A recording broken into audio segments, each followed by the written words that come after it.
নমস্কার বন্ধুরা। আজ পুরো পোর্টফোলিও হোক বা স্টকগুলোর তো 12টা বেজে গেল মার্কেটে। লালে লাল, প্রত্যেকেরই প্রায় লস। আজকে জুন মাসের 1 তারিখ, মাসের শুরুতেই আজকে এইরকম অবস্থা। না জানি পুরো মাস কেমন যাবে। আজকে পুরো ব্রডার মার্কেটেই পুরো লালে লাল ছিল। দেখতে পাচ্ছেন এখানে নিফটি 50 প্রায় 1% কাছাকাছি ডাউন, নিফটি নেক্সট 50 সেটা প্রায় 1.5% কাছাকাছি ডাউন। কিন্তু অবাক করা বিষয় হচ্ছে, যেখানে প্রত্যেকটা ইন্ডেক্স, প্রত্যেকটা স্টক এত পরিমাণে ডাউন, সেখানে কিন্তু লিড করছে Nifty IT. Nifty IT sector কোথা থেকে প্রায় 2.5%-এর উপরে কিন্তু পজিটিভে ছিল। এই জন্য নিফটি আইটি সেক্টরের যে স্টকগুলোও কিন্তু পজিটিভে ছিল। কিন্তু এছাড়া নিফটি আইটি বাদ দিয়ে আপনারা দেখতে পাবেন নিফটি যে ব্যাঙ্ক আছে ইন্ডেক্স, সেটা প্রায় 1% কাছাকাছি ডাউন। নিফটি এনার্জি সেটাও প্রায় 1.5%-এর কাছাকাছি ডাউন। এরপরে নিফটি ফার্মা থেকে শুরু করে নিফটি মিড ক্যাপ 100, নিফটি 100, সমস্ত ইন্ডেক্স দেখতে পাচ্ছেন, এফএমসিজি থেকে স্মল ক্যাপ ইন্ডেক্স থেকে শুরু করে আজকে 12টাই বেজে গেছে। মানে এতভাবে পড়বে যেটা আশা করা যায়নি। কারণ শুক্রবার বা বৃহস্পতিবার বিভিন্ন নিউজগুলো আসে যে ইরান আমেরিকা তরফ থেকে, যে ইরান বলছে যে আমাদের যুদ্ধের ডিল হয়ে যাবে, আমেরিকা বলছে যে আমাদের মধ্যে যুদ্ধের ডিল হয়ে যাবে, 1 দিন 2 দিনের মধ্যে চলে আসবে। ভাবলাম যে উইকেন্ডে শনিবার রবিবারের মধ্যে কোনো কিছু নিউজ আসবে, কোথাও কিছু নেই, উল্টে খারাপ খবর চলে আসলো। এবারে দেখুন, যখনই এইভাবে পড়বে আমাদের ইন্ডিয়ান মার্কেটে তেমন কোনো খারাপ নিউজই নেই, শুধুমাত্র গ্লোবাল মার্কেটের জন্য। তাহলে বুঝে নিতে হবে যে এখানে ইরান আমেরিকার মধ্যে কিছু একটা গড়বড় হয়েছে। তো চলুন সেটাই দেখাচ্ছি। এবং যদি ভিডিওটি ভালো লাগে প্লিজ একটা লাইক করবেন এবং চ্যানেলটিকে সাবস্ক্রাইব করে রাখবেন। এখানে দেখতে পাচ্ছেন যে আমেরিকা থেকে একটি নিউজ এসেছে, আমেরিকা যুক্তরাষ্ট্র ইরানের রাডার সাইডে হামলা চালিয়েছে। মানে আমেরিকায় ইরানের রাডার সাইডে হামলা চালিয়েছে, এবং এটা কুয়েত ক্ষেপণাস্ত্র এবং ড্রোন হামলার খবর দিয়েছে। কুয়েত ক্ষেপণাস্ত্র ও ড্রোন হামলাটা যে হয়েছে তার খবর দিয়েছে। সো এখান থেকে বোঝা যেতে পারে যে এদের মধ্যে যে শান্তি চুক্তিটা যেটা ছিল সেটা তো ছেড়েই দাও, মানে হওয়ার চান্স খুবই কম।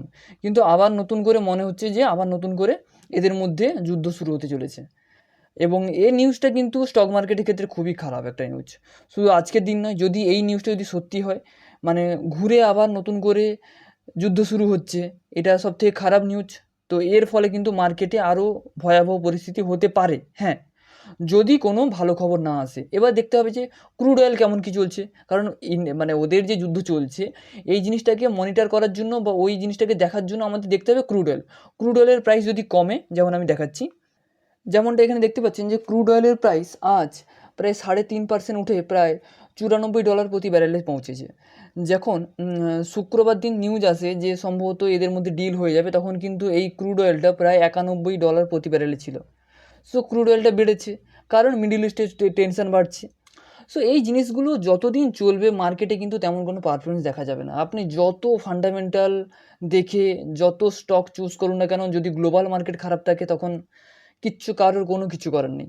কিন্তু তা সত্ত্বেও যে কিছু শেয়ার উঠছে না সেটা কিন্তু নয়।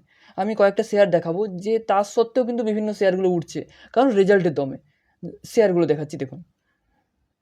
যেমন দেখতে পাবেন যে এই খারাপ মার্কেটেও বর্তমানে যে শেয়ারটা নিয়ে আলোচনা করছি সেই শেয়ারটা কিন্তু আজকে প্রায় 8 থেকে 9% মতো উঠে গেল, কারণ রেজাল্ট ভালো।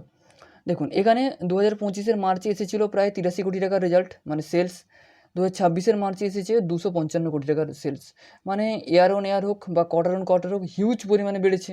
এবং তার সঙ্গে যদি আমরা দেখি কোম্পানির নেট প্রফিট, দেখুন নেট প্রফিট আগের বছর সেম কোয়ার্টারে যেখানে ছিল 33 কোটি, আগের কোয়ার্টারে ছিল 6 কোটি, এবারে হয়েছে 68 কোটি। সো হিউজ পরিমাণে বেড়েছে, এবং যার প্রভাব কিন্তু কোম্পানি শেয়ারের প্রাইসের মধ্যে পড়েছে। এই জন্য ভালো ভালো স্টকগুলো যদি আপনারা চয়েস করেন, খারাপ মার্কেটেও কিন্তু আপনাকে রিটার্ন বা প্রফিট দিতে পারে। এবং এই টাইপের শেয়ারগুলো যদি আপনারা চান, কারণ দেখুন বারবার আমি বলছি, বিভিন্ন ভিডিওতে বলে থাকি যে আপনারা স্টক মার্কেটে কাজ করছেন, কিন্তু সঠিক স্টক কীভাবে ধরতে হয় বা সেইগুলো কীভাবে খুঁজতে হয় সেইগুলো অনেকেই জানে না।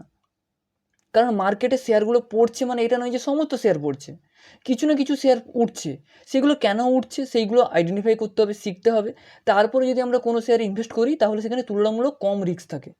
তাই এই সমস্ত শেয়ারগুলো কীভাবে খুঁজতে হয় বা স্টক মার্কেট খুব সহজে যদি শিখতে চান, সুইং ট্রেডিং শিখতে চান, তাহলে আপনারা আমার সঙ্গে যোগাযোগ করতে পারেন। কারণ ইউটিউবের বিভিন্ন রেস্ট্রিকশানের কারণে সব কিছু জিনিস আমি ইউটিউবে বোঝাতে পারছি না।